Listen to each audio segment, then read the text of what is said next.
C. Joseph Vijay எனும் நான்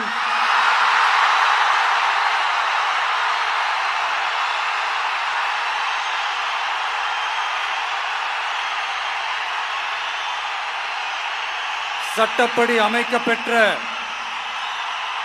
இந்திய அரசியல் அமைப்பின்பால் உண்மையான நம்பிக்கையும் மாறா பற்றும் கொண்டிருப்பேன் என்றும் இந்திய நாட்டின் ஒப்பில்லாத முழு முதல் ஆட்சியையும் ஒருமையையும் நிலை நிறுத்துவேன் என்றும் தமிழ்நாட்டு அரசின் முதலமைச்சராக உண்மையாகவும் உளச்சான்றின்படியும் என் கடமைகளை நிறைவேற்றுவேன் என்றும்